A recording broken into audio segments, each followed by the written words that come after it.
گزرے یہ زندگی تیری رضا میں، یا رب ہم سیکھ جائیں آداب زندگی۔ الحمدللہ رب العالمین، الصلاۃ والسلام علی سید الانبیاء والمرسلین، اما بعد فاعوذ باللہ من الشیطان الرجیم، بسم اللہ الرحمن الرحیم، الصلاۃ والسلام علیک یا رسول اللہ وعلی آلک واصحابک یا حبیب اللہ، الصلاۃ والسلام علیک یا نبی اللہ وعلی آلک واصحابک یا نور اللہ۔ حضور نبی کریم رؤوف الرحیم صلی اللہ تعالی علیہ وآلہ وسلم نے ارشاد فرمایا، قیامت کے دن اس کی دہشتوں اور حساب کتاب سے جلد نجات پانے والا شخص وہ ہوگا جس نے مجھ پر کثرت سے درود پاک پڑھے ہوں گے۔ صلو علی الحبیب صلی اللہ تعالی علی محمد صلی اللہ تعالی علیہ وسلم، صلاۃ و سلاما علیک یا سید یا رسول اللہ۔ جانشین امیر سنت حضرت مولانا الحاج احمد عبید رضا مدنی دامت برکاتہ القدسیہ کا یہ پیارا پروگرام آپ دیکھنے کی سعادت حاصل کر رہے ہیں۔ اللہ تبارک و تعالی ہم سب کو علم نافع عطا فرمائے اور علم غیر نافع غیر صالح سے محفوظ فرمائے اور علم پر عمل کرنے کی بھی توفیق عطا فرمائے۔ اس پروگرام میں الحمدللہ ہم سوالات لیتے ہیں اور ان سوالات کے جانشین امیر سنت سے جوابات بھی دیتے ہیں۔ بلا تاخیر بڑھتے ہیں مدنی چینل کے ناظرین سوالات کی جانب اور جانشین امیر سنت سے ان کے جواب لیتے ہیں انشاءاللہ۔ جی، آپ سے سوال یہ ہے کہ قصاب اکثر بے وضو، بے نمازی اور داڑھی منڈے ہوتے ہیں، تو ان سے جانور ذبح کرانا جائز ہے؟ بعض اوقات ہوتا ہے نا جی، صدقے کے لیے بھی لوگ جانور جو ہے لیتے ہیں اور اس طرح سے پھر قربان کرنے کا سلسلہ کرتے ہیں۔ اصل میں اس میں یہ ہے کہ ایک تو یہ عرض کر دوں کہ قصائی کو جو نا قصائی بولنا یہ تھوڑا فیل ہوتا ہے، محسوس ہوتا ہے، یعنی کاٹنے والا۔ تو اس لیے دعوت اسلامی والے یہ کوشش کرتے ہیں کہ گوشت فروش یعنی گوشت بیچنے والا،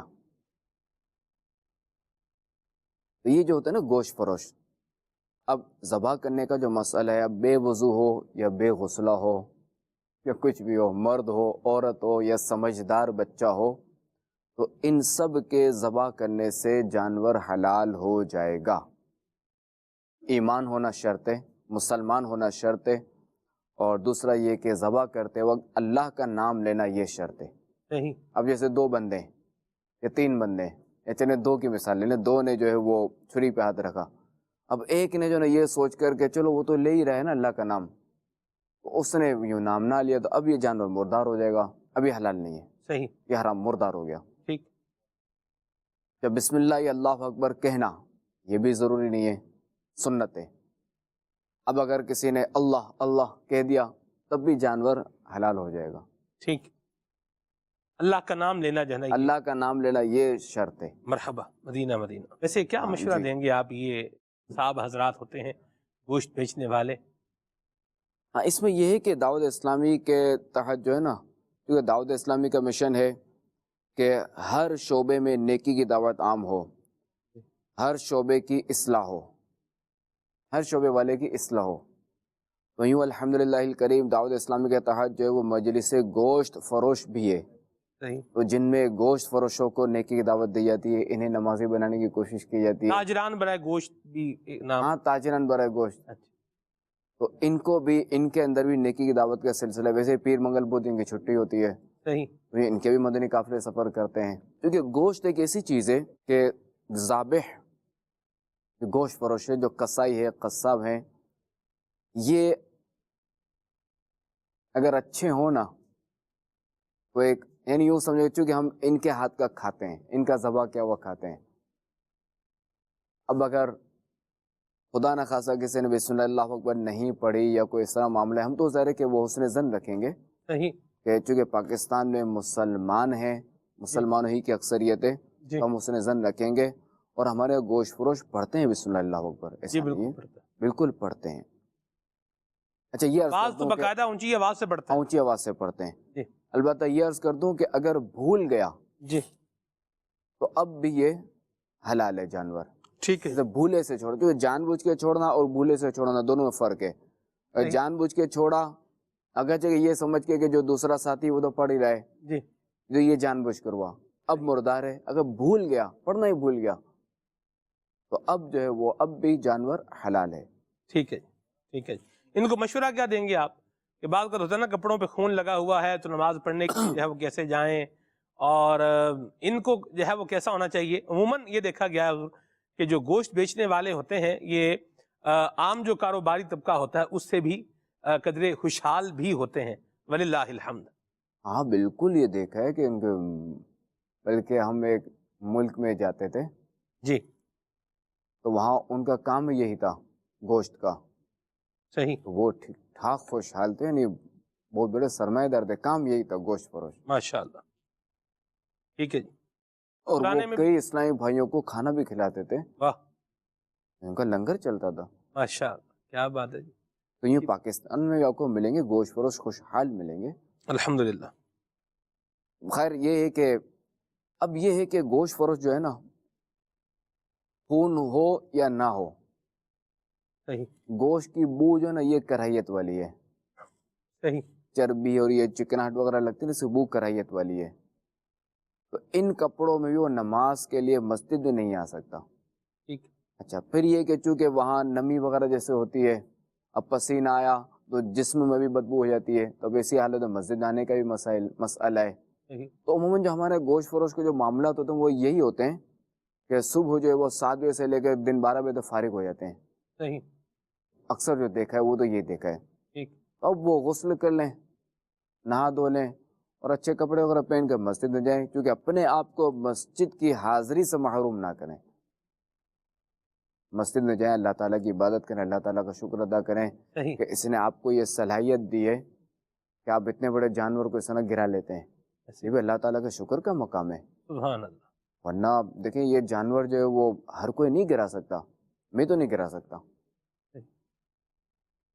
اللہ تعالیٰ نے ان کو یہ صلاحیت دی، ان کو یہ عقل دی ہے، جی. ان کو یہ سمجھ دی ہے. جی. یہ بھی ٹیکنیک ہے نا ایسی کہ بات، کس طرح گرانا ہے. ایسی بات ہے. درست تو فرمایا. اس پہ ہی اللہ تعالیٰ کا شکر ادا کریں اور مسجد جائیں، نماز ادا کریں، اللہ تعالیٰ کی عبادت کریں، جو اللہ تعالیٰ نے جو اللہ تعالیٰ نے فرض کیا اس پر عمل کریں، جی. اور اور اپنا کاروبار بھی کریں. بعض اوقات گوشت کے حوالے سے مختلف جو ہے وہ باتیں سننے کو ملتی ہیں کہ پہلے نمبر پر تو ایک یہ بھی کہا جاتا ہے، جیسے اب گوشت بیچنے والوں کی ہم بات کر ہی رہے ہیں، تو اس میں کیا مرغی بیچنے والے، تو کیا بکرے کا گوشت بیچنے والے، تو کیا بڑا گوشت بیچنے والے، یعنی سب کو ہی بیچ میں ہم جو ہے وہ شامل کر ہی لیتے ہیں. تو ایک اصطلاح ہے ٹھنڈی مرغی. ٹھنڈی مرغی اس کا مطلب کیا ہے؟ اس کا مطلب یہ ہے کہ مری ہوئی مرغی.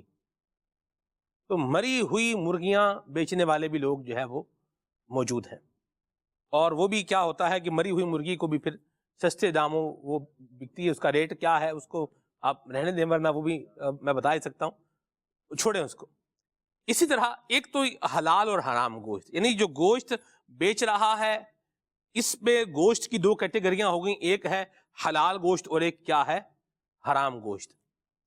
اچھا آپ یہ بتائیں کہ ایک مسلمان کو جو کیا حرام گوشت ہے یہ بیچنا چاہیے یا نہیں بیچنا چاہیے؟ ایک ایمانی تقاضا اس کو بولیں آپ، ایک اخلاقی انداز جو ہے وہ بولیں، اس کا ایک اس پر بھی بتائیں، اور ایک شرعی ذمہ داری بنتی ہے اس کے اوپر بھی رہنمائی فرمائیں. اور پھر دوسری بات بنتی ہے مضر سحر گوشت کی.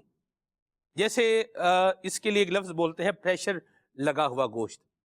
کہ کیا ہے کہ وہ جو جانور کا خون نکلنا ہے وہ نکلنے کی بجائے وہ کیا کرتے ہیں، اس کو پانی کا پریشر لگائیں گے تو خون کیا ہے، خون بھی اور پانی بھی جانور کے گوشت میں چلا جائے گا. تو یعنی اسے پانی لگا ہوا گوشت بھی کہا جاتا ہے، یہ بھی ایک نام اس یعنی یہ ہے کہ پریشر لگانے سے یہ ہوگا جی کہ گوشت پھول جاتا ہوگا، پھول جاتا ہے، وزن میں اضافہ ہوگا، وزن میں اضافہ ہو جاتا ہے. آدھا کلو والا کلو ہو گیا جی، یعنی وہ پانی بھی گوشت کے بھاؤ دوسرے لفظوں میں کہہ لیں وہ بیچ تو رہا آدھا کلو گوشت 1 کلو ہو گیا نا. ہاں جی.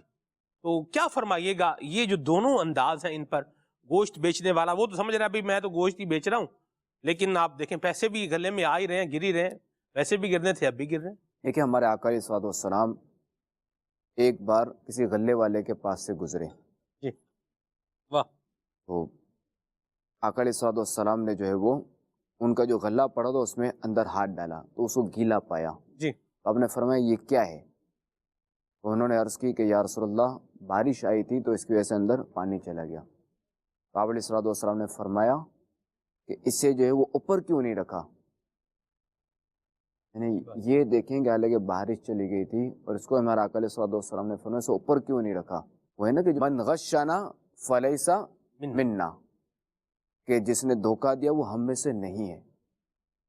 تو اب آپ یہ دیکھ لیں کہ ایک تو یہ کہ غلہ حلال ہے جی مگر وزن کی وجہ سے اسے مسئلہ، صحیح، اب جو مردار ہے، جی جو مری ہوئی مرغی ہے یا مرا ہوا جانور ہے تو ہے ہی مردار، نہ لینے والے کے لیے حلال نہ دینے والے کے لیے حلال۔ صحیح، اب یہ بیچنا، اس کا وبال کتنا خطرناک ہے۔ اللہ یعوذ باللہ، اچھا پھر اس کو ہاتھ لگایا، یہ سارا ناپاک، ہے، چھری ناپاک، اوزار ناپاک، اچھا جو وہ جو ہے جس پہ وہ لکڑی جو ہے یہ ناپاک ہوئی، جو مردار کا گوشت اس پہ کاٹا نا، ہے، تو یہ ساری اتنی بلائیں لینا۔ توبہ، اچھا پھر دوسرا یہ کہ وہ جو پریشر والا، وہ یہ بھی دھوکہ ہے، یہ کہ ایک تو دھوکہ اور پھر یہ کہ صحت کے لیے الگ نقصان۔ تو سب سے بڑا نقصان تو یہ کہ بندہ جو ہے نا وہ اللہ تعالیٰ کی نافرمانی کر رہا ہے، اللہ کے حبیب علیہ الصلوۃ والسلام کی نافرمانی کر رہا ہے۔ سب سے بڑا نقصان تو میں یہی کہوں گا، سب سے بڑا نقصان یہی ہے، ٹھیک ہے، باقی یہ نقصانات چھوٹے ہیں۔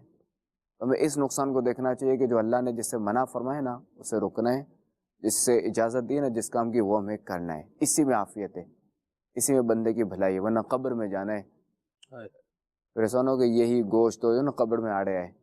اللہ یعوذ باللہ۔ اللہ ہمیں محفوظ رکھے۔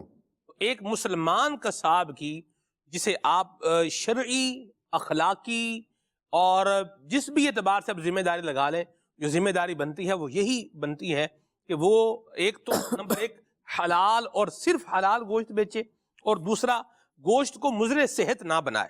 آپ کہیے کہ اب دیکھیں میں اس پہ یہ کہوں گا کہ دیکھیں کہ وہ آپ سے گوشت فروش کو کیوں لیتے ہیں؟ دھوکہ دہی سے گوشت فروش نہیں کرتا، اور لوگ بھی کرتے ہیں، برتنوں والے بھی کرتے ہیں، دودھ والے بھی کرتے ہیں، اور لوگ بھی کرتے ہیں۔ جی، تو جو بھی مسلمان ہے میں ان سے عرض کروں گا کہ یہ ہمارا یہ شیوان نہیں ہے مدینہ مدینہ، کہ ہم دھوکہ دیں، یہ ہمارا کام نہیں ہے۔ صحیح، البتہ اب آپ کہیں کہ یار فلاں ترقی یافتہ ملک ہے تو وہاں جو ہے نا بکری کے گوشت کی جگہ جو کتے کا گوشت چلا دیا تو بلی کا گوشت ہے، وہاں پہ ایسے اسکینڈل آتے ہیں، اللہ یعوذ وہ سپلائی کرنے والے پکڑے جاتے ہیں ترقی یافتہ ممالک میں۔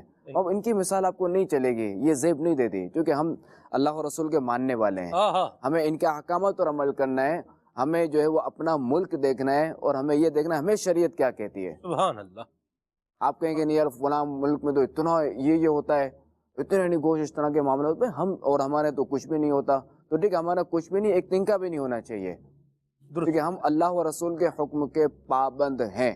واہ، سبحان اللہ، جو ہم اپنے لیے پسند کرتے ہیں وہی دوسرے کے لیے پسند کریں، کیا بات، اپنے دوسرے مسلمان بھائی کے لیے پسند کریں۔ واہ واہ، نہ ہی مسلمان کا دھوکہ دینا مسلمان کو بھی جائز نہیں ہے، یعنی مسلمان کو دھوکہ دے یہ بھی جائز نہیں، اور مسلمان کافر کو دھوکہ دے یہ بھی جائز نہیں۔ واہ، ہمیں اسلام نے اس سے بھی منع فرمایا ہے سبحان اللہ، کہ کافر کو بھی ہم دھوکہ نہیں دیں گے۔ ایک بار میرے ساتھ ہوا تھا واقعہ اللہ اکبر، کہ میں کوئی چیز خریدنے گیا،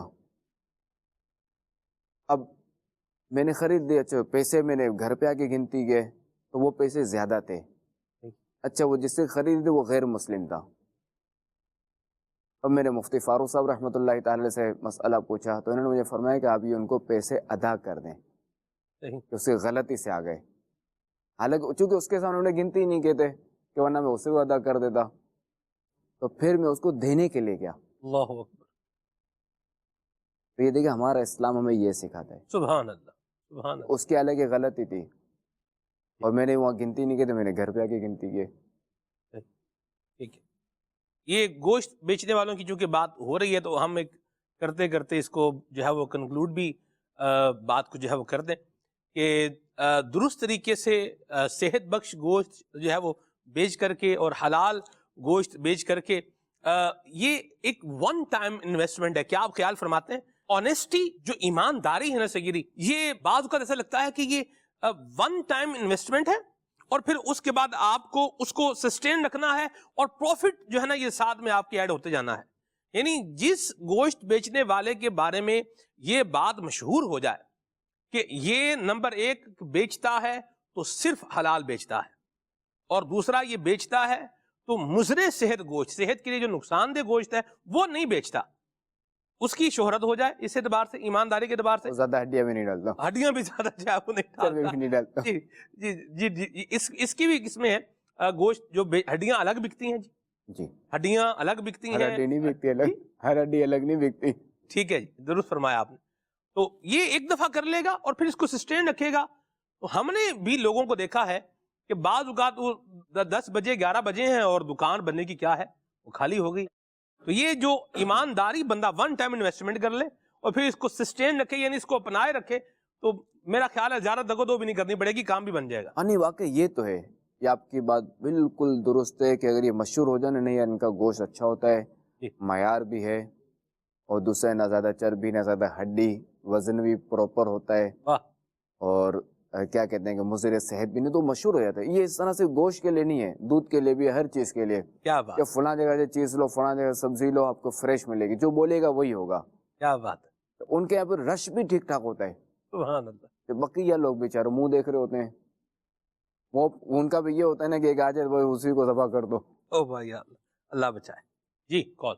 جانشین امیر علیہ سنت، آپ سے میرا یہ سوال ہے، آج کل لوگوں میں یہ دیکھا جاتا ہے کہ لوگ کسی غریب کی مدد تو کر رہے ہوتے ہیں، بعد میں یہ سنا رہے ہوتے ہیں لوگوں کو ہم نے ان کی مدد کی اور شادی کروائی. اس بارے میں ہم سب کے رن میں بات ہے کہ ہمیں اسلام اس بات کی اجازت دیتا ہے کہ لوگوں کو مدد کر کر لوگ کسی اور لوگوں کو سنانا، اس بارے میں رہنمائی فرماتے ہیں. دیکھیں یہ تو واقعی بہت بری بات ہے کہ آپ نے احسان کیا اور پھر آپ نے اس کو جتایا. آپ احسان کریں بندے پر اور اللہ تعالیٰ کا شکر ادا کریں کہ اس نے آپ کو یہ توفیق دی ہے.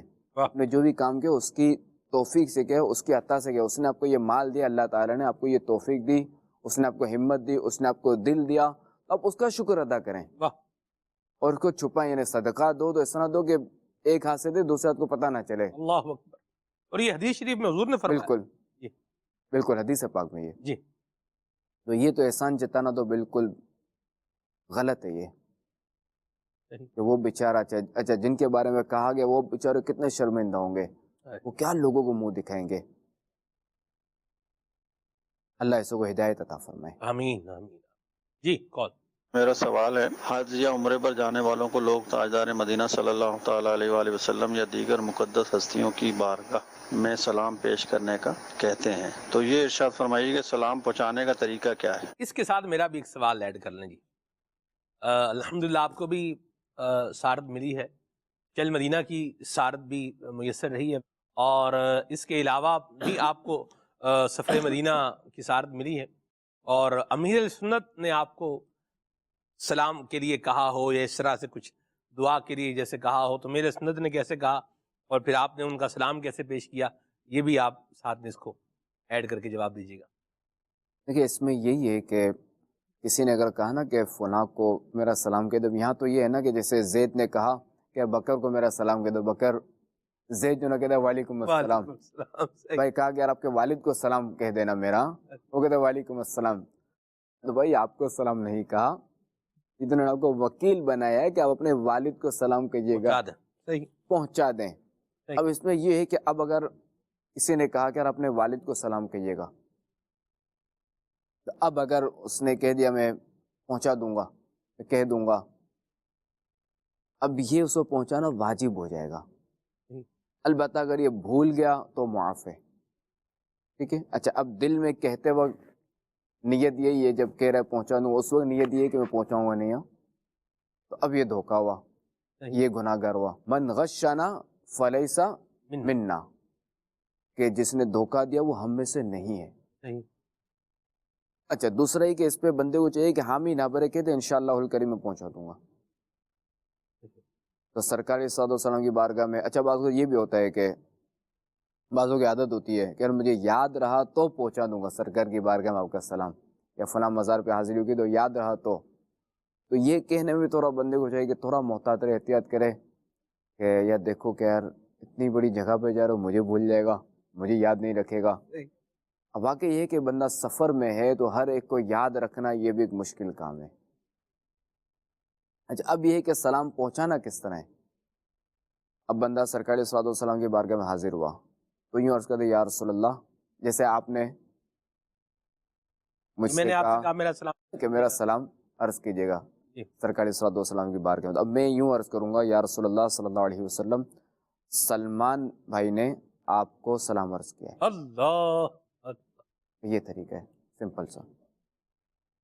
اور جو میرا سوال تھا جی، ہاں میرے سنت نے تو فرماتے ہیں میری سنت جو بھی جاتا ہے مدینہ تو میری سنت فرماتے ہیں کہ بارگاہ رسالت میں میرا سلام آپ عرض سے کیجیے کیا، گا۔ یا آپ کو اگر یاد آ رہا ہو، دعا کے لیے بھی بندہ کہتا ہے نا کہ کیسا، ہاں یہ تو ہے کہ میرے لیے جو ہے وہ دعائے مغفرت کیجیے گا، ایمان پر استقامت کی دعا کیجیے گا اور میرا سلام عرض کیجیے گا۔